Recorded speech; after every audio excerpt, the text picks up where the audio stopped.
هي الحلقات تحفظني بآيات من القرآن، هي الحلقات تملأني بحب المصطفى العدنان، هي الحلقات تحفظني بآيات من اعوذ باللہ من الشیطان الرجیم، بسم اللہ الرحمن الرحیم۔ ناظرین کرام، السلام علیکم ورحمۃ اللہ وبرکاتہ۔ انشاءاللہ تبارک و تعالی آج ہم لوگ پڑھیں گے النحو الکبیر کا سبق نمبر 15، اس میں متمکن کی تقسیمات۔ اب تک جو ہے وہ ہم لوگ اس میں متمکن کی تقسیمات پر تقریباً 3 پارٹ جو ہے بنا چکے ہیں۔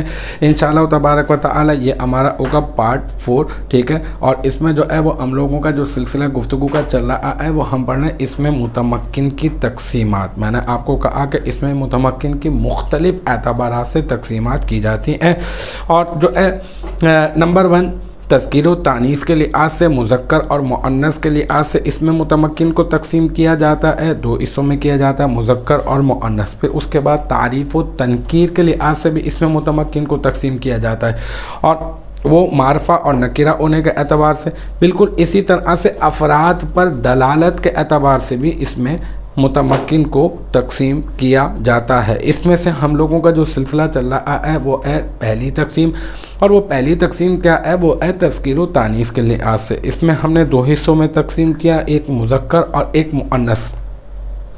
پھر میں نے آپ کو مذکر کی تعریف میں نے آپ کو بتائی کہ مذکر کیا ہوتا ہے؟ وہ ہوتا ہے جس میں کوئی علامت تانیث نہیں پائی جاتی ہے۔ پھر میں نے آپ کو اس کی مثال رجل دی، کیونکہ اس میں کوئی علامت تانیث نہیں پائی جا رہی۔ پھر میں نے آپ کو علامت تانیث میں نے آپ کو بتائی، علامت تانیث 3 ہوتی ہیں، گولتا، الف مکسورہ اور الف ممدودہ۔ پھر اس کے بعد ہم نے مذکر کی اقسام کی، مذکر کو 2 حصوں میں تقسیم کیا، ایک مذکر حقیقی اور ایک مذکر مجازی، ٹھیک ہے۔ اب مذکر حقیقی وہ جو حیوان مذکر پر دلالت کرے، اور مذکر مجازی وہ جو حیوان مذکر پر دلالت نہ کرے، لیکن اس کے ساتھ وہی اسماء موصولہ اور وہی اسماء اشارات استعمال کیے جائیں جو مذکر حقیقی کے ساتھ استعمال کیے جاتے ہیں۔ پھر میں نے آپ کو مؤنث کی تعریف میں نے آپ کو بتائی۔ پھر مؤنث کیا ہوتا ہے؟ جس میں علامت تانیث پائی جائے، تینوں علامت ہیں نا مؤنث کی، ان علامات میں سے کوئی علامت پائی جائے۔ پھر اس کے بعد میں نے آپ کو ایک خاص بات یہ بتائی کہ کبھی ایسا ہوتا ہے علامت تانیث پائی جا رہی ہوتی ہے، لیکن اس کے باوجود وہ اسم مؤنث نہیں ہوتا بلکہ وہ مذکر پر دلالت کر رہا ہوتا ہے، تو ایسی صورت میں ہم اس کو مجازی طور پر جو ہے وہ مؤنث کہتے ہیں، جیسے کہ حمزہ اور جیسے کہ طلحہ۔ پھر اس کے بعد ہم نے جو ہے وہ مؤنث کی 2 طرح سے 2 اعتبارات سے مزید ہم نے اس کو تقسیم کیا۔ ایک تو یہ کہ اس کے مقابل میں کوئی مذکر حیوان ہوگا یا پھر نہیں ہوگا، اور دوسری جو تقسیم ہم نے کی وہ اس اعتبار سے کی کہ یہاں پر جو ہے وہ مذکر حیوان، پہلے میں یہ کی کہ مذکر حیوان ہوگا یا نہیں ہوگا، اور جو دوسری جو ہم نے تقسیم کی تھی وہ یہ کی تھی کہ اس میں علامت تانیث میں سے کوئی علامت پائی جا رہی ہے یا پھر نہیں پائی جا رہی ہے۔ تو پھر ہم نے اس کو اوورال ہم نے اس کی 4 قسمیں کی، ایک مؤنث حقیقی اور ایک مؤنث لفظی، اور پھر ایک مؤنث معنوی یا پھر مؤنث سماعی اور ایک مؤنث قیاسی۔ تو مؤنث سماعی کی ہم نے لاسٹ جو کلاس تھی ہماری، اس میں ہم نے مؤنث سماعی کی تعریف اور میں نے آپ کو مثال بھی میں نے آپ کو بتا دی تھی۔ دیکھیں ایک مرتبہ دوبارہ سے ذہن میں تازہ کر لیں، مؤنث سماعی کیا ہوتا ہے؟ مؤنث سماعی وہ ہوتا ہے جو ہمیں اس کے اندر کوئی علامت تو نہیں پائی جا رہی ہوتی، ہاں لیکن یہ کہ ہم عرب کے لوگوں سے سنتے ہیں اور بس اس کو سن کر ہم جو ہے وہ مؤنث کہنا شروع کر دیتے ہیں۔ اب یہ کہ مؤنث سماعی کی پہچان کا کچھ نہ کچھ جو ہے وہ ضابطہ جو ہے علماء نحو کے ماہرین نے اس کے اندر کچھ ضابطے بنائے ہیں، تو وہ میں آپ کے گوش گزار کر دیتا ہوں جس پہ آپ کو پہچاننا جو ہے وہ آسان ہو جائے گا۔ دیکھیں نمبر 1 اس کے لیے چند ضوابط ہیں، اس کا ہمیں یاد رکھنا ہے۔ کیا پڑھ کے رہے ہیں؟ مؤنث سماعی کی پہچان کا طریقہ، اور اس کے لیے چند ضوابط ہیں، جیسے کہ مثال کے طور پہ جسم کے وہ تمام اعضاء، ٹھیک ہے، یہ مؤنث سماعی کی پہچان کا میں آپ کو طریقہ بتا رہا ہوں۔ جسم کے وہ تمام کے تمام اعضاء جو جوڑا ہوں، جیسے ہاتھ دیکھیں، ہاتھ ایک ہے تو اس کے ساتھ ایک اور ہاتھ بھی ہے، 2 ہاتھ ہیں، پاؤں 2 پاؤں ہیں. اسی طرح سے کان دیکھ لیں، آپ کے پاس 2 کان ہیں. تو جو اعضاء ہے نا جوڑا کر کے جو 2 اعضاء ہوں، جیسے آنکھ ہے نا، یہ بھی ایک آنکھ اور یہ ایک آنکھ، 2 جوڑا ہے آنکھ کا. تو لہٰذا جسم کے وہ تمام اعضاء جو جوڑا ہوں تو وہ کیا ہیں؟ وہ مؤنث ہی ہیں. لیکن اس میں کیا ضروری ہے کہ علامت پائی جائے گی یا نہیں؟ جیسے عینٌ ہے، جیسے اذنٌ، عینٌ کہتے ہیں آنکھ کو. اب میں نے دیکھا عینٌ، بھائی دیکھیں اس میں علامت پائی جا رہی ہے یا نہیں پائی جا رہی؟ تو آپ نے کہا نہیں، علامت تو نہیں پائی جا رہی. میں کہہ رہا ہوں یہ مؤنث ہے. آپ نے کہا مؤنث کیوں؟ تو میں نے کہا کہ اس وجہ سے مؤنث ہے کیونکہ یہ مؤنث سماعی ہے.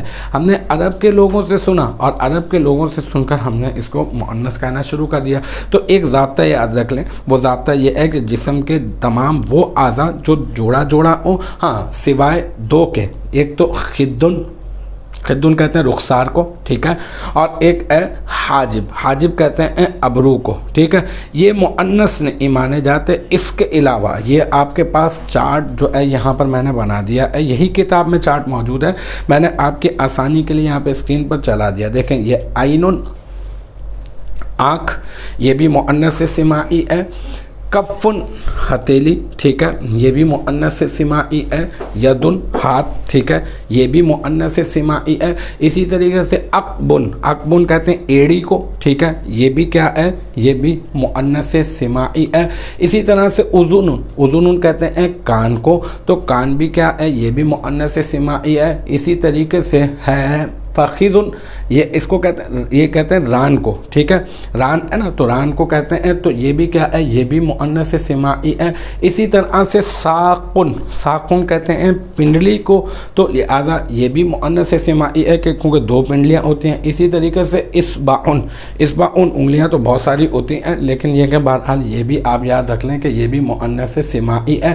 اسی طرح سے سنن دانت، یہ بھی کیا ہے؟ یہ بھی مؤنث سماعی ہے. اسی طریقے سے عدودن بازو، یہ پورا کا پورا نا، اس کو بھی کیا کہتے ہیں؟ کیونکہ یہ 2 ہیں تو اس کو بھی ہم کیا کہتے ہیں؟ یہ بھی مؤنث سماعی ہے. اسی طریقے سے قدمن پاؤں، یہ بھی مؤنث سماعی ہے. اسی طرح سے رجلن، یہ بھی کیا ہے؟ یہ بھی مؤنث سماعی ہے. تو ایک ضابطہ آپ اپنے ذہن میں بنا لیں کہ جسم کے وہ تمام اعضاء سوائے خدن اور حاجب کے یہ کیا ہیں؟ یہ سارے کے سارے مؤنث سماعی ہی مانے جاتے ہیں.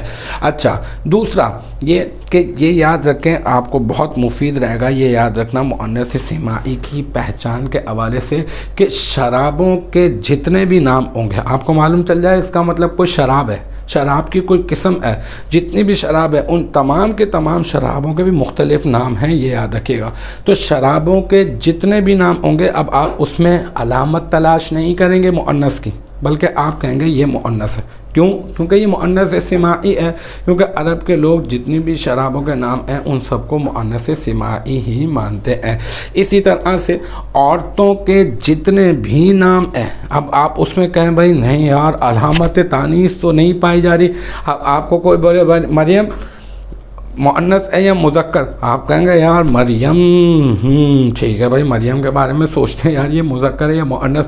آپ نے کہا اس میں میم را یا میم، اور اس میں تو نہ ہی گولتا ہے، نہ ہی الف مکسورہ، نہ ہی الف ممدودہ، تو یہ مؤنث نہیں مذکر ہوگا. نہیں، یہ تو کامن سینس، اس طرح تو ہم لوگ اردو میں بھی اندازہ لگا سکتے ہیں.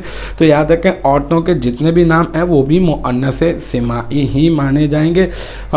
اسی طرح سے وہ تمام اسما جو عورتوں کے ساتھ خاص ہوں، نام نہیں ہیں، بس وہ عورتوں کے ساتھ خاص ہیں. مطلب مثال کے طور پہ میں کہوں بہن، تو بتائیں بہن کوئی مرد تو نہیں ہوگا نا، ہے نا. میں کہوں ماں، ہے نا، تو ماں کوئی مرد تو نہیں ہوگا نا. تو لہٰذا اب یہ بہن اور ماں کو کہتے ہیں امون عربک میں، اور اختن بہن کو کہتے ہیں اختن. تو اب یہ جو ہے وہ کامن سینس ہے کہ یہ بھی مؤنث ہی ہوں گے، صحیح ہے. تو لہٰذا وہ تمام اسما جو عورتوں کے ساتھ خاص ہوں وہ بھی مؤنث مانے جاتے ہیں. بالکل اسی طرح سے دوزخ کے نام، دوزخ کے بھی کئی سارے نام ہیں، جہنم ہے، جہیم ہے اور سقر ہے. تو جتنے بھی دوزخ کے نام ہیں وہ بھی تمام کے تمام مؤنث سماعی ہی مانے جائیں گے. اسی طرح سے ہوا ہے، ہواؤں کے بھی مختلف جو ہے وہ نام ہیں. جیسے ریحٌ ہوا کو کہتے ہیں ایک ہوا ہے صبا، ٹھیک ہے، وہ صبح کی ہوا کو کہتے ہیں. اسی طریقے سے قبول یہ بھی ایک ہوا کا نام ہے. دبور یہ بھی ایک ہوا. سرسرن یہ بھی ایک ہوا. تو جتنے بھی ہواؤں کے نام ہیں وہ بھی مؤنث سماعی ہی مانے جائیں گے. تو المختصر یہ کہ اسی طرح سے آپ کو میں چند اسما اور میں آپ کو بتا دیتا ہوں، پھر آپ کو ایسا آپ کو جو ہے وہ مطلب ایکسپیرینس ہو جائے گا تو آپ اس کا اندازہ لگانا شروع کر دیں گے بآسانی. میں آپ کو چند مزید اسما میں آپ کو بتا دیتا ہوں جو مؤنث ہی مانے جاتے ہیں. ایک تو نفسن، آپ نے بہت سنا ہوگا، انفسکم ہے نا، اور نفسن، ٹھیک ہے. تو نفسن یہ کیا ہے؟ ذات کو کہتے ہیں، جان کو بھی کہتے ہیں، روح کو بھی کہتے ہیں. یہ بھی کیا ہے؟ یہ بھی مؤنث سماعی ہے. اسی طرح سے اقربن ایک لفظ ہے، وہ اس کو بچھو کو کہتے ہیں، ٹھیک ہے، یہ بھی مؤنث سماعی ہے. اس میں یہ نہیں ہے کہ یہ مطلب کوئی قاعدہ، بس یہ خاص چند الفاظ میں آپ کو بتا رہا ہوں. اسی طریقے سے بئرن کہتے ہیں کنویں کو، ٹھیک ہے، تو یہ بھی مؤنث سماعی ہے. اسی طرح سے دارن کہتے ہیں گھر کو، یہ بھی کیا ہے؟ یہ بھی مؤنث سماعی ہے. اردن کہتے ہیں زمین کو، یہ کیا ہے؟ یہ بھی مؤنث سماعی ہے. شمسن یہ تو ہم نے مثال میں ہی پڑھے تھے، اردن اور شمسن، تو یہ بھی مؤنث سماعی ہے. اور دلون کہتے ہیں ڈول کو، ٹھیک ہے، تو یہ بھی مؤنث سماعی ہے. اسی طرح سے فلکن، ٹھیک ہے، یہ بھی کیا ہے؟ یہ بھی کشتی کو کہتے ہیں، یہ بھی مؤنث سماعی ہے. اسی طرح سے بکرن کہتے ہیں کواری کو، تو یہ بھی مؤنث سماعی ہے.